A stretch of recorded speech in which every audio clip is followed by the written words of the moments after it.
Especialista en la teoría del apego. ¿Cómo aprende un niño a amar? Es decir, ¿cómo aprende a socializarse? Es la teoría más aceptada actualmente en las facultades de Psicología y Psiquiatría. He escrito 18 libros para el público general y 18 libros profesionales. Mi último libro se titula Psicoterapia de Dios y reflexiona sobre la necesidad de creer, los beneficios de la creencia y también sus maleficios.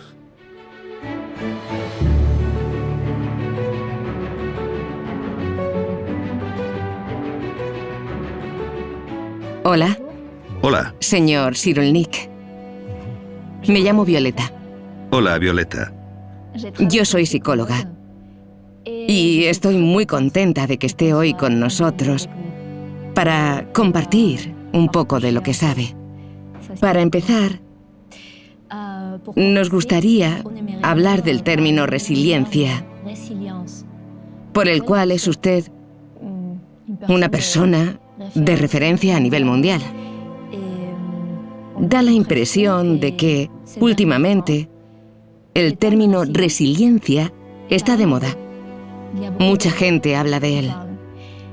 ¿Podría explicarnos un poco en qué consiste la resiliencia? La definición de la resiliencia no puede ser más sencilla. Es iniciar un nuevo desarrollo después de un trauma. No puede haber una definición más simple. Lo complicado es descubrir qué condiciones la permiten. Es decir, la segurización, la recuperación, las relaciones y la cultura. Hay que unir todo esto para responder a esa pregunta. ¿Cuáles son las características de una persona resiliente? Depende de la manera en que se construye la personalidad. Si alguien desde el nacimiento, e incluso antes, ha recibido improntas biológicas que lo fortalezcan, se desarrollará. Y si le ocurre una desgracia, sabrá enfrentarse mejor a ella. Ahí hablaríamos de resistencia. Si alguien está traumatizado y después de la desgracia es capaz de iniciar un nuevo desarrollo, entonces hablamos de resiliencia. Es decir, depende un poco de la persona y mucho de su entorno antes del trauma y de su entorno después del trauma. ¿Cómo podemos ayudar a un niño para que sea más resiliente, tanto en casa como en el colegio? Para que el niño pueda adquirir los factores que le permitirán ser resiliente, de entrada hay que transmitirle seguridad. Primero hay que darle seguridad a su madre. Estadísticamente son las mujeres quienes se encargan de los niños. Por eso tiene que sentirse segura y ella, involuntariamente, transmite esa seguridad, que es lo que da seguridad al niño. También hace falta un entorno seguro, estructurado por la madre y por alguien más, que puede ser el padre, la abuela, la guardería, el hogar familiar. Si el entorno seguro protege al bebé, al niño, cuando llega al colegio, ya ha adquirido el placer de aprender. Y el colegio será para él una aventura, un estrés, un pequeño miedo que será capaz de superar.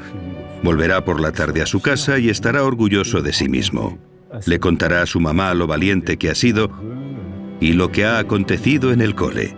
Si ha estado vulnerabilizado porque su madre ha sufrido agresiones, porque ha sido abandonada, porque ha estado enferma, porque la vida puede ser muy difícil.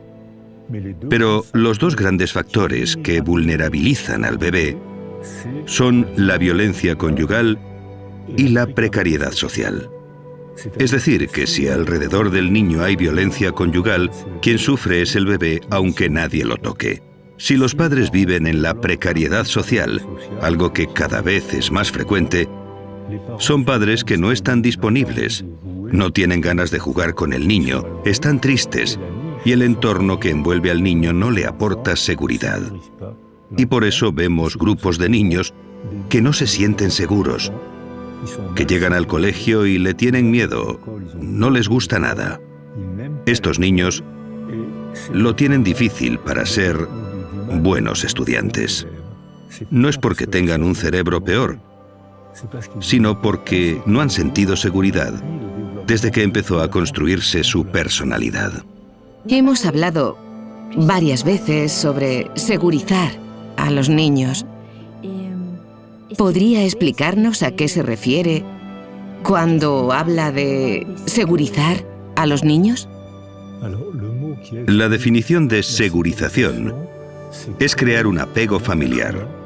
Y el apego, el amor, es algo flamante. Es fiebre, es ardor. Está separado de la realidad. Mientras que el apego, por el contrario, se teje en el día a día, con la forma de hablar, compartir el desayuno, la forma de sonreír, la forma de enfadarse también. Está en la vida cotidiana, pero se va tejiendo en el día a día. Por lo que apego no es amor. Pero el apego, una vez creado, se convierte en un vínculo muy fuerte.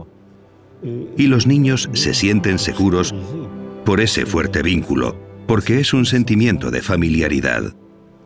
Sé cómo hablarle a mi madre, sé cómo hablarle a mi padre, sé que cuando mi padre hace esto, no me debo fiar, sé que este gesto lo conozco, estoy tranquilo, estoy en casa, no tengo miedo, sé los comportamientos, sé lo que hay que hacer. Yo, niño, he aprendido a hacer esto. Estoy tranquilo, no angustiado. Aunque haya una adversidad, que siempre las hay en el día a día, sabré cómo gestionarla, no me angustia. Lo que crea esa seguridad en un niño es ese vínculo que se va tejiendo a diario, palabra a palabra, desayuno a desayuno. Las cosas cotidianas crean un vínculo que da seguridad al niño. Hay muchos hogares en que el padre trabaja, la madre trabaja, tienen poco tiempo, todo va muy deprisa, los niños tienen muchas obligaciones, actividades extraescolares. ¿Podría darnos algún consejo para estas familias? Para que sus hijos y su entorno se sientan más seguros. Para que en estas familias haya seguridad, hay una palabra mágica: ralentizar. Y que aprendan a cantar o a hacer deporte con sus hijos. Actualmente los occidentales vivimos en la cultura del sprint y nos sale carísimo. Los bebés estadounidenses tienen cada vez más ansiedad. Los bebés, porque Estados Unidos vive en la cultura del sprint que ha llegado a Europa, menos al norte de Europa. Allí, al contrario, aprenden a montar en bici, aprenden teatro, aprenden a usar la palabra, aprenden la lentitud, aprenden a cocinar. Yo lo he visto en Helsinki. En el colegio hay clases de cocina donde niños y niñas preparan platos e invitan a la clase de al lado. Y te aseguro que los niños lo hacen bien. Es decir, que, por lo tanto, cuando llegan a la edad adulta, son excelentes. En clase, en ciencias, en arte, son excelentes. Hay un 1% de analfabetismo. En Francia estamos entre el 12 y el 15%. Un analfabeto será infeliz toda su vida. El 1% en Finlandia, 12 a 15% en Francia. En los países del norte de Europa había muchos suicidios, probablemente debido a la falta de sol, pero han reducido en 10 años la tasa de suicidio en un 40%, cambiando la cultura. Es decir, que tenemos la posibilidad de intervenir y, por supuesto, hay que ralentizar y divertirse para aprender el arte de vivir. ¿Tienen los profesores en el colegio la posibilidad de ayudar a los niños ante situaciones así? Los países del norte de Europa responden a su pregunta. Es decir, Noruega, Finlandia, Suecia responden a esta pregunta. Allí tienen una estrategia educativa muy distinta de la nuestra, y aún más de los países orientales como Japón o China. En los países orientales hacen sprintar a los niños, y el colegio es tan violento que los japoneses me han dicho que es una forma de maltrato. Los países del norte de Europa hacen lo contrario, ralentizan a los niños y así les dan seguridad. Los niños aprenden a resolver problemas con facilidad, por lo que tienen buena autoestima. Por eso, a los 15 años, cuando hacen las evaluaciones escolares, las pruebas PISA determinadas por la UNESCO, los finlandeses son medalla de oro pese a que ralentizan todo lo posible el desarrollo de los niños. Pero ralentizándolos, les dan confianza, y los niños con confianza aprenden a jugar a aprender. Se lo pasan bien aprendiendo. Recuperan el retraso en pocos años y a los 15 años son medalla de oro en las evaluaciones de la UNESCO.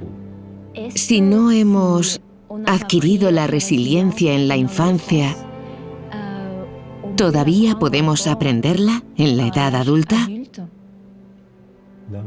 La resiliencia está en marcha toda la vida, pero los primeros años son muy importantes. Es como una partida de ajedrez.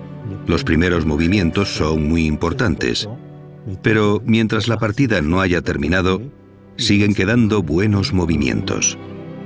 La resiliencia no es la misma cuando somos niños, antes de hablar, cuando somos niños y sabemos hablar, cuando somos adolescentes o cuando somos personas adultas. Los casos que accionan la resiliencia no serán los mismos.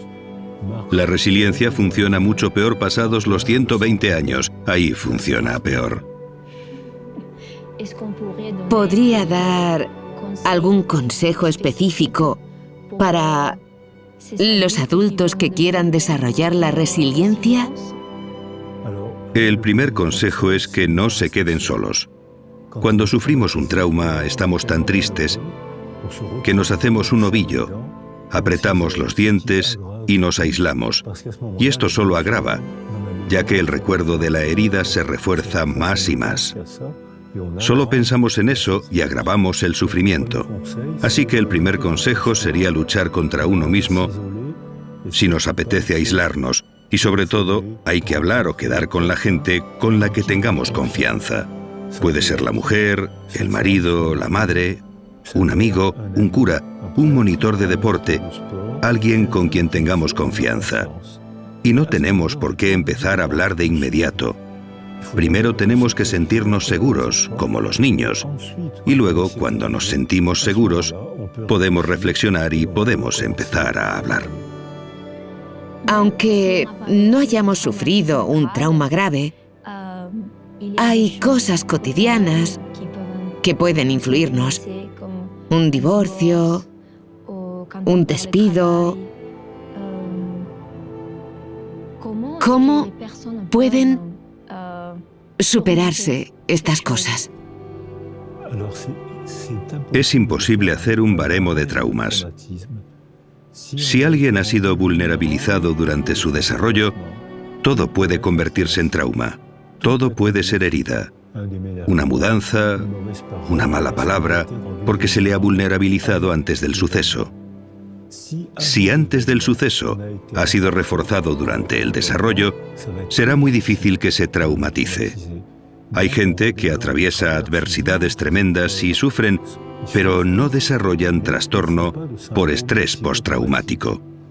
Y al contrario, hay gente que ha sido vulnerabilizada, debilitada durante su desarrollo por vivir en la precariedad social, por la violencia conyugal, por haber sufrido y no haberlo podido expresar, por haber ocultado el sufrimiento.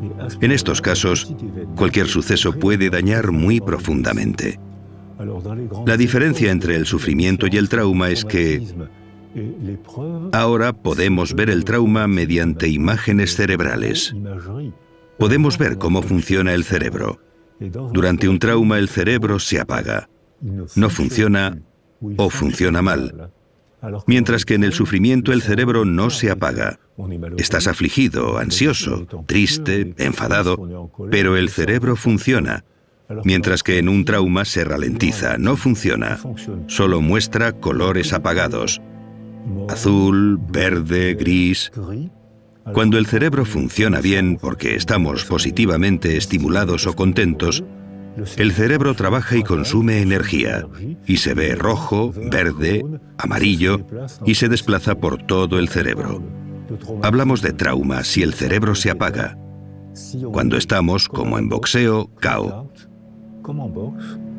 Sin embargo, hablamos de adversidad si sufrimos, pero el cerebro sigue funcionando bien.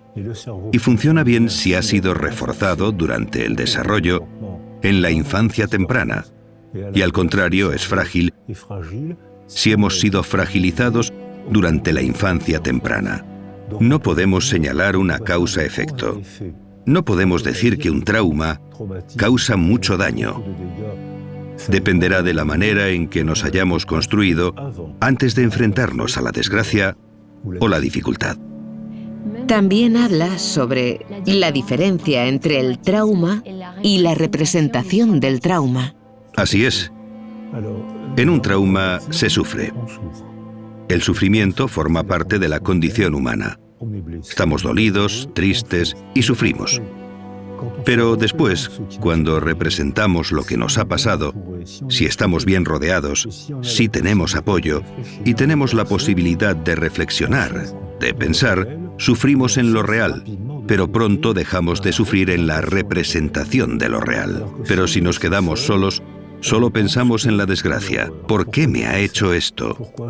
¿Por qué he respondido así? ¿Por qué no me defendí? ¿Por qué nadie me defendió?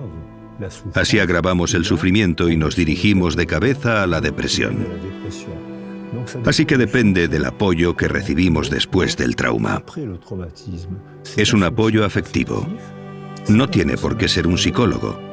Puede ser un amigo, un cura, el marido, la mujer, alguien en quien confiemos. Pero necesitamos tener apoyo y para eso no debemos quedarnos solos. Hemos hablado de resiliencia. Su historia personal es una inspiración para nosotros, porque a pesar de una situación difícil, lo ha superado todo. ¿Podría compartir con nosotros su historia personal? ¿Y cómo ha influido en su carrera profesional? Lo que motiva la psicología es la necesidad de comprender. Necesito comprender lo que me ha pasado. Muchos psicólogos tienen esta motivación. Tienen la necesidad de comprender algo que les ha pasado. Es una buena motivación, pero hay que trabajar, hay que leer, conocer, reflexionar. Es apasionante. Es agotador, pero es apasionante. Nací antes de la Segunda Guerra Mundial. Mis padres eran judíos ucranianos y polacos. Mi padre se alistó en el ejército francés para luchar contra los nazis. Resultó herido y fue arrestado en la cama del hospital por la policía del país por el que luchaba y desapareció en Auschwitz. Mi madre y gran parte de mi familia también desaparecieron en Auschwitz. Yo fui detenido por la Gestapo, la policía francesa asociada al ejército alemán, cuando tenía 6 años y medio. Conseguí escaparme de unas condiciones surrealistas. Una vez liberado, cuando contaba lo que había vivido durante la guerra, la gente se partía de risa. Lo has oído bien, la gente se reía porque les parecía increíble. Y es que lo era. ¿Se partían de risa? Sí. La gente creía que me inventaba las historias. Creían que eran cosas que me había inventado. Luego, en 1982 u 83, escribí mi primer libro.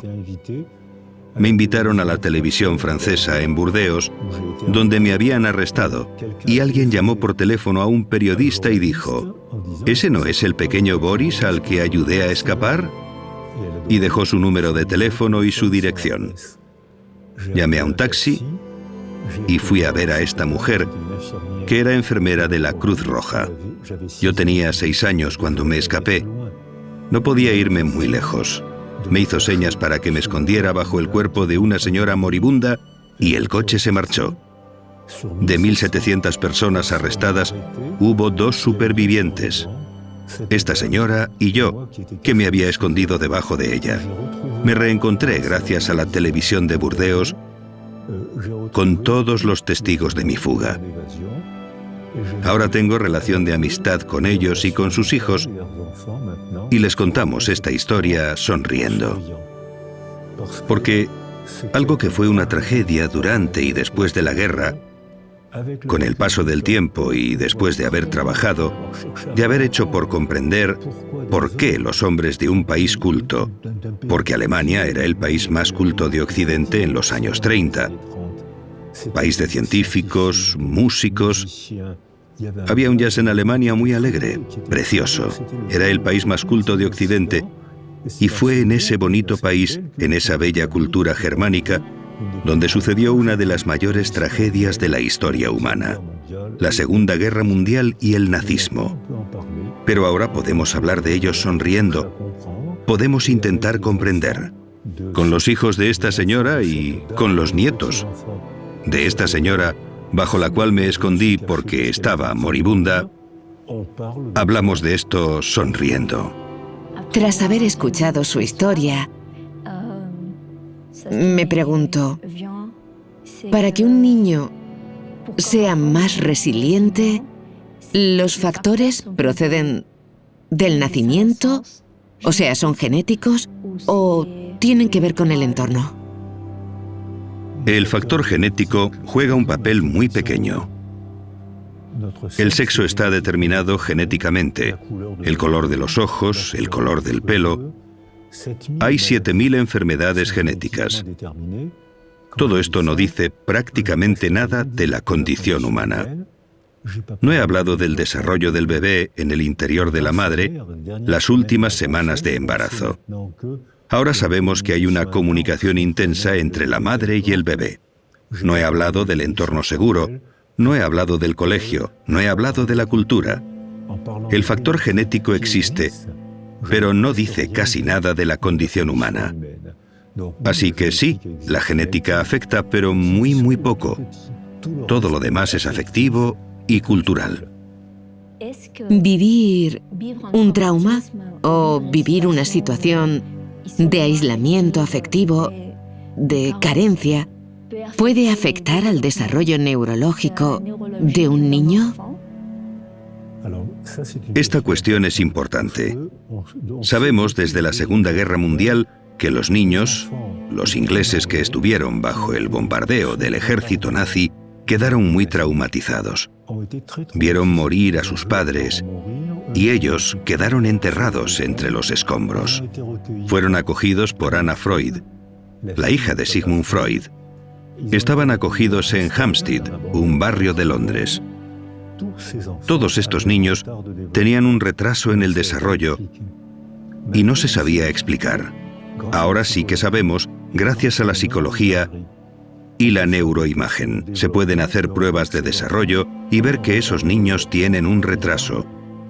No hablan, dejan de hablar o hablan más tarde. La emoción les impide hablar.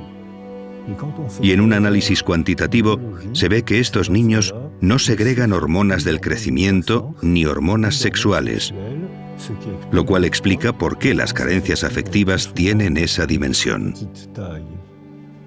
Ahora con las imágenes cerebrales vemos que cuando el niño está afectivamente aislado, presenta una atrofia de los lóbulos prefrontales y de los circuitos de la memoria y las emociones.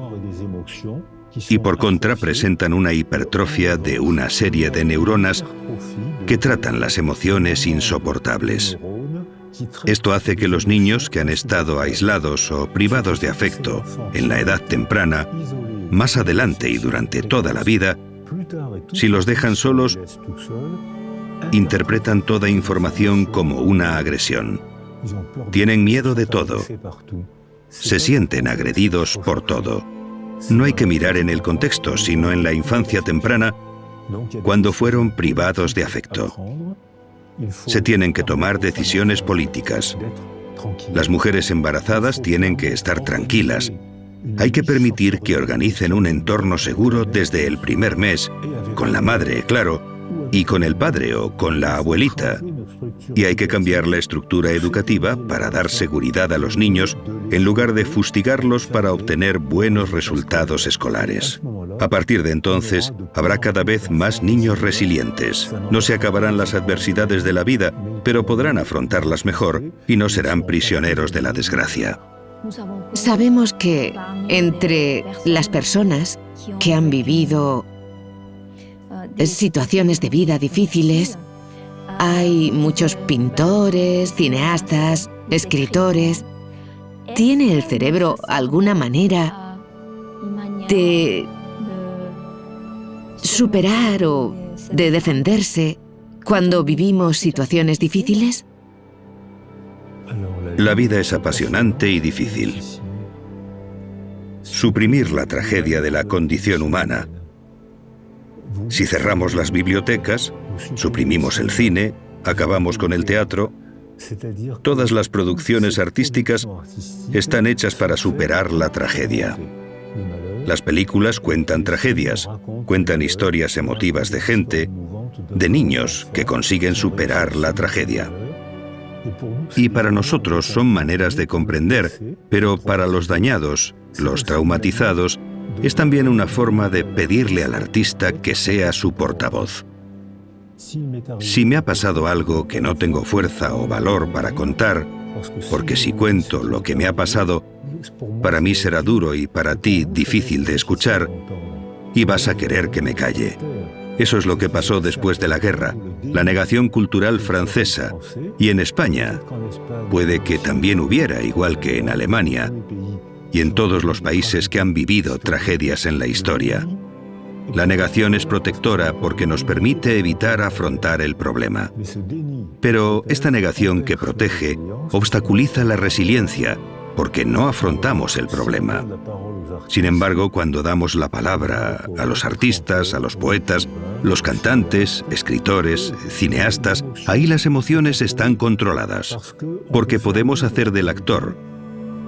El actor se convierte en nuestro portavoz, y él dirá lo que yo no tengo fuerza para decir. El desvío, el alejamiento de la emoción, el control de la emoción, la representación de la tragedia de manera soportable, ya sea con una película, una novela. Así los demás pueden intentar entender sin angustiarse ni sentirse incómodos por la tragedia. Si yo te cuento la tragedia que me ha ocurrido, vas a querer que me calle porque te incomodará. Y me dirás, bueno, ya pasó. Pero no, no ha pasado. Está grabado en mi memoria. Puedo callarme. Si me pides que me calle, yo me callo.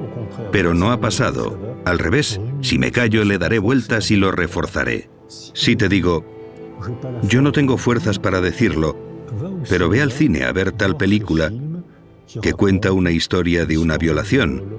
Cuenta cómo consigue una mujer forcejear, defenderse, volver a la vida. Ve al cine a ver la historia de un exilio, para ver cómo se han adaptado a una nueva cultura, que no siempre fueron bien recibidos. Llorarás, te emocionarás y comprenderás. Y a partir de ahí, nos entenderemos mejor y podremos hablar gracias a los artistas. El arte juega un papel muy importante en el proceso de resiliencia. Además, todos los niños se benefician de esto, estén o no traumatizados. Se benefician de la función artística y debemos informarles, debemos entrenarles para convertirse en pequeños artistas. Porque como la madre está siempre ahí, el niño no necesita nada. Es ella quien lo recibe todo en lugar del niño. Pero cuando la madre se va a trabajar o a ocuparse de ella misma, hacer la compra, el niño está solo y tiene que aprender a soportar la marcha de su madre haciendo dibujos y pensando, cuando vuelva mamá le daré este dibujo y se pondrá contenta, me dará un abrazo y será una fiesta afectiva. Después, si mamá se va, si mis amigos se van, lo contaré. Escribiré un relato. Lo comprenderán. Es verdad que necesitamos una carencia para volvernos creativos. La carencia invita a la creatividad. En un niño totalmente aislado, su cerebro estará dañado y no podrá ser creativo. Pero un niño demasiado protegido tampoco invita a la creatividad. Entonces la madre, el padre, tienen que estar ahí para darle seguridad y de vez en cuando considerarse a sí mismos como personas para dejar un espacio vacío al niño, para que el niño dibuje, invente un cuento, una novelita, para esperar el retorno de la madre. Es la carencia lo que invita a la creatividad. Entonces, cuando habla de resiliencia, también habla de altruismo. ¿Existe una relación entre el altruismo y la resiliencia? Hemos leído que hay mecanismos de defensa psicológicos positivos. ¿Puede hablarnos un poco del altruismo y estos mecanismos? Cuando hemos vivido una tragedia, estamos a la defensiva. Necesitamos defendernos. Y cuando retomamos nuestra vida y sufrimos menos, muy a menudo a la gente le nace un deseo altruista. Tienen ganas de ayudar a otros, porque saben lo que es el sufrimiento. Muchos psicólogos se hacen altruistas porque han tenido un problema, un sufrimiento en la infancia que los lleva a... Les interesa el mundo de los otros. Cuando trabajé en el Congo con los niños soldado, cuando les preguntaba qué querían ser de mayores, casi todos me contestaban que querían ser periodistas o médicos. ¿Por qué periodistas? Porque tengo que contar esto. Tengo que dar testimonio de lo que ocurre cuando un niño se transforma en soldado. ¿Y por qué médicos? Porque sé lo que es el dolor y quiero aprender a proteger a otros niños del dolor. El altruismo es un mecanismo de legítima defensa para combatir el dolor. Muchos médicos, psicólogos, asistentes sociales conocen este proceso que es bueno, es moral, porque invita a entender y a compartir con alguien lo que hemos entendido.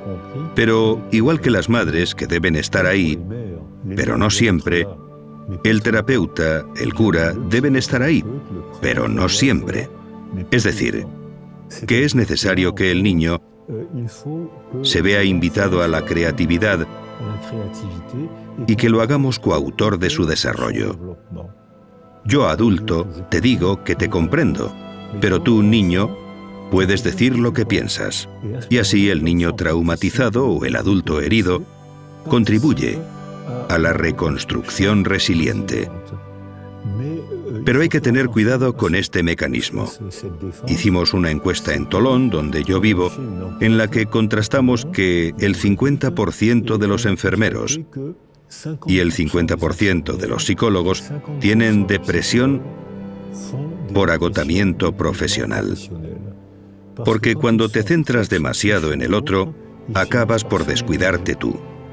Por eso a mis estudiantes les digo, ¿queréis ser médicos y psicólogos? ¡Bravo!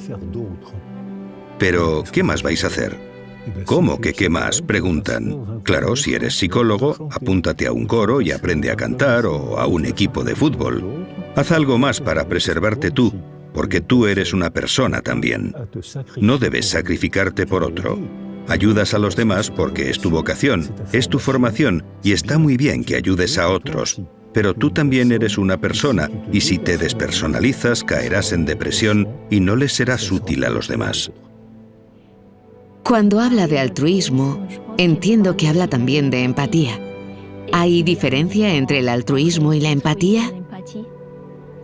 Efectivamente, la empatía es la capacidad de descentralizarse uno mismo para representar el mundo de otro.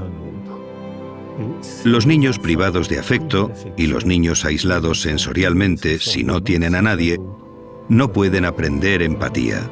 Si solo se tienen a sí mismos, se balancean, se vuelven grises, se hieren, se dan cabezazos contra la pared, se mutilan en la adolescencia. Si no hay alteridad, uno mismo es su única alteridad. No hay altruismo porque no hay empatía, debido a la carencia afectiva precoz, muy precoz. Hay pedagogía de la empatía. Si creamos un entorno seguro para el niño, una vez se sienta seguro, aprenderá a descubrir al otro. Pero solo puede ocurrir si se siente seguro. Entonces se interesará por el otro e iniciará un proceso de altruismo. Como me contaban los niños soldado, como sé lo que es el dolor y sé lo que hay que hacer, voy a ser altruista. Es un camino sistémico. Es un sistema, no una causa que explica un efecto. Es todo un sistema que evoluciona y está constantemente sometido a las presiones del entorno. Así desarrollamos la empatía y aprendemos el placer de descubrir el mundo mental de los demás, otras religiones, otras culturas, y ver que son interesantes. Pero esto obliga a viajar, a leer, a conocer. Es apasionante y agotador. ¿Podría explicarnos, para los niños, en los colegios, en la sociedad actual, aunque no hayan vivido traumas graves, cómo podemos trabajar con ellos la empatía? Por parte de los profesores, el centro educativo, los padres. Eso es lo que nos pidió Macron, el presidente de Francia. Le enviamos no hace mucho un informe sobre jardines de infancia que fue muy bien recibido por el presidente, los medios, los periodistas y las familias. Hay que introducirlo en el colegio, en las guarderías incluso. Nosotros trabajamos con músicos, musicólogos y neurólogos asociados. Sabemos que un niño que toca un instrumento estimula el lóbulo temporal izquierdo. Gracias a la neuroimagen hemos visto imágenes y vídeos. La zona temporal izquierda es la que trabaja el lenguaje. Los niños que tocan un instrumento hablan mejor y hablan antes que aquellos que no tocan ningún instrumento musical. Y los que no saben tocar ningún instrumento, los metemos a cantar en un coro. Hemos constatado que los niños que hacen música socializan con más facilidad porque se sienten confiados con los demás. La confianza es el verdadero tranquilizante. Se sienten familiarizados con los demás, hablan con más facilidad, aprenden rituales de interacción. Por eso socializan más fácilmente. Les gusta la escuela y tienen un buen rendimiento escolar. Con la música y el deporte en el colegio.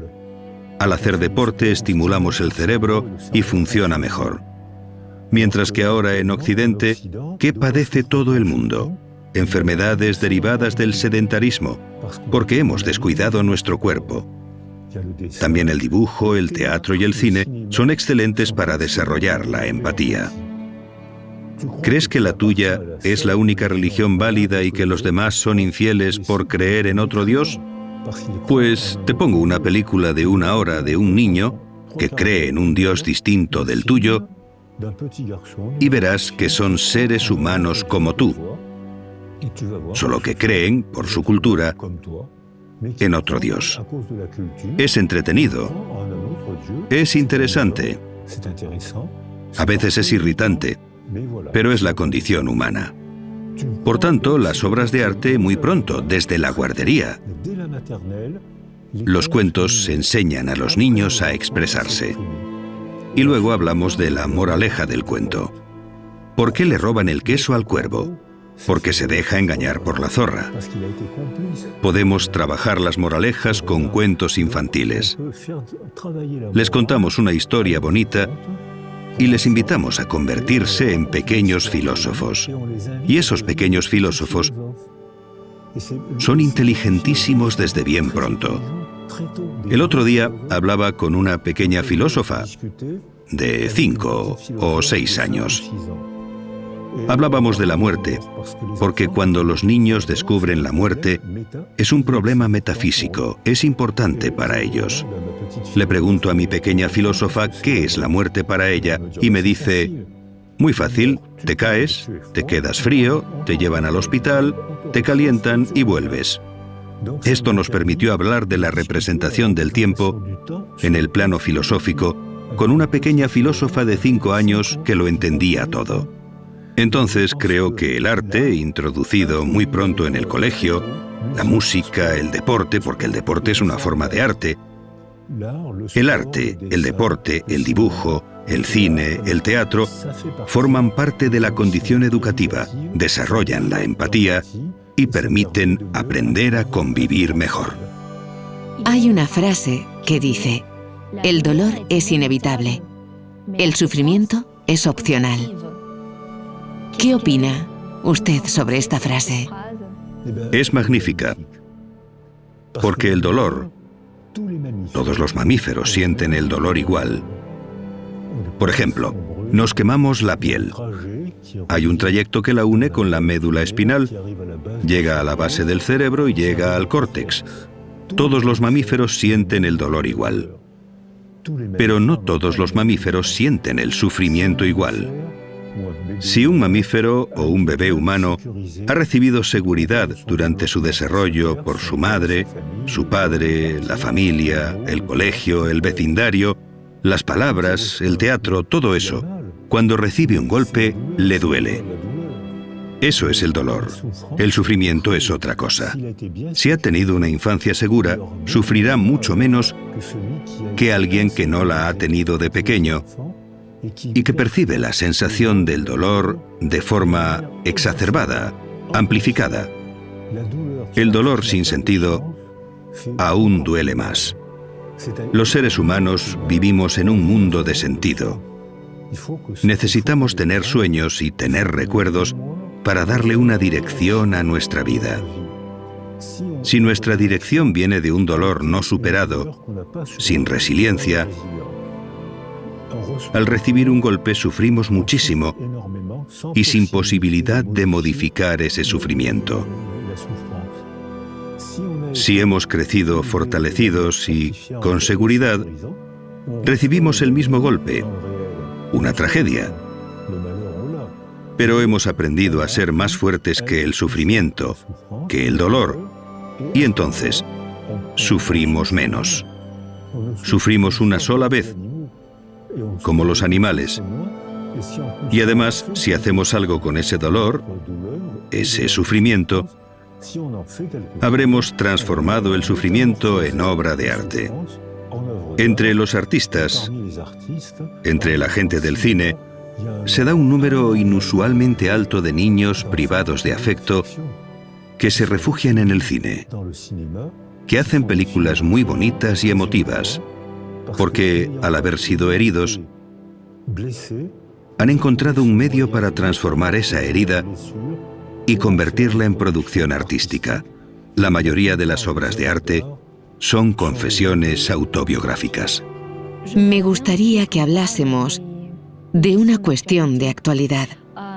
Ahora mismo, en nuestra sociedad actual, hay guerras, hay conflictos políticos, distintas migraciones, hay gente que sufre y hay mujeres embarazadas que también sufren. ¿Puede esto afectar al desarrollo del niño que todavía no ha nacido, igual que a la gente que ha sufrido? Esta es una pregunta muy científica que se investiga desde hace 10 o 15 años. Es objeto de estudios israelíes con mujeres embarazadas traumatizadas por los atentados. Mujeres israelíes y palestinas que acudieron a consulta por síntomas de estrés postraumático. Estas mujeres 170 mujeres embarazadas trajeron al mundo a 170 bebés y todos presentaban ya una alteración cerebral. Todos tenían ya un mal funcionamiento cerebral. Si hubiésemos dejado solas a esas mujeres, los bebés habrían empezado su vida con una grave deficiencia neurológica. Esto no ocurrió. Las mujeres estuvieron arropadas, los bebés también, y esto activó un proceso de resiliencia más o menos sencillo. Algunas de las mujeres y de los bebés iniciaron rápidamente el proceso de resiliencia. Para otras fue más difícil y otras no pudieron. Este fue el primer trabajo que se llevó a cabo en Tel Aviv.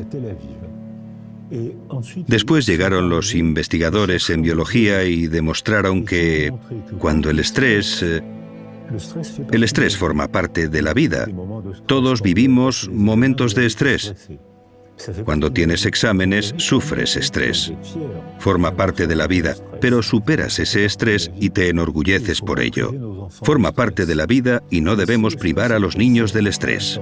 Pero si el estrés es demasiado fuerte, intenso, prolongado, y si dejamos al niño solo, el exceso de cortisol y de catecolaminas, es decir, las sustancias del estrés, termina por dañar las células cerebrales y el cerebro queda alterado por haber dejado a la mujer y al niño solos.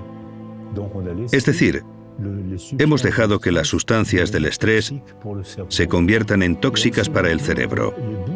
Hoy sabemos que los extremos de los cromosomas reciben unos fragmentos llamados radicales metilo. Son fragmentos que obstruyen la expresión del cromosoma. Es decir, el cromosoma no cambia, pero las obstrucciones causadas por este exceso de sustancias tóxicas hacen como tapones que hemos fotografiado. Se ven manchas negras. Una cinta genética sana, con obstrucciones, no se expresa igual en absoluto. Por eso, no podemos señalar que el problema sea innato o de adquisición, porque la cinta de cromosoma no se ha modificado. No es una mutación, es la misma cinta. La expresión sí que cambia por completo, según la estructura del medio. Se empezó a hacer en animales, y se vio una misma cinta genética de rata. Si dejamos que la rata se desarrolle en un medio pacífico, se convertirá en una rata grande, gorda, mansa, con una larga esperanza de vida. Con el mismo tipo de rata, si la ponemos en un medio de estrés, de alerta, de agresión constante, se convierte en una rata pequeña, arisca y negativa, hiperkinética, es decir, muy ajetreada y con una esperanza de vida muy reducida. Es la misma cinta genética que experimentalmente hemos hecho que se exprese de manera totalmente diferente, morfológicamente, a nivel de comportamiento y de la esperanza de vida. Por lo que el problema de lo innato y lo adquirido es un sinsentido absoluto. Esto también quiere decir que nosotros, los seres humanos, los políticos, filósofos, padres, somos responsables porque ahora sabemos que podemos y debemos intervenir en el medio que nos afecta. No somos seres pasivos. Tenemos la posibilidad de intervenir en el medio. Actualmente, la acción de los seres humanos sobre el medio es de degradación. ¿Qué sugerencia podemos hacer a la sociedad para prever este problema? Tenemos que hacer como los países del norte de Europa. Ralentizar, desarrollar las actividades deportivas y artísticas para reforzar los vínculos que desarrollan la familiaridad. Y hay que hacer frente a las adversidades reales. Hay que trabajar, hay que estresarse por un examen, esos son problemas reales, pero hay que estar preparado para afrontar esas adversidades. Si hemos sido abandonados, tenemos miedo de todo. Y si hemos estado demasiado protegidos, también lo tenemos, porque no tenemos confianza propia. Necesitamos inventar una cultura que sea como el mar, con su flujo y su reflujo, como el día y la noche, como los latidos del corazón, una cultura con ritmos. Los jóvenes ya empiezan a hacer esto. Cada vez se ve más gente joven que trabaja y que, de vez en cuando, respira. Puede que los jóvenes inventen probablemente una nueva cultura para combatir los efectos de la angustia provocados por la cultura tecnológica. La cultura tecnológica combatió el miedo de la Edad Media y el miedo que conocíamos hasta los 50. Eso ha sido gracias a la tecnología. Pero ha tenido como efecto secundario el desarrollo de la angustia. Puede que la cultura que van a inventar los jóvenes permita también controlar la angustia.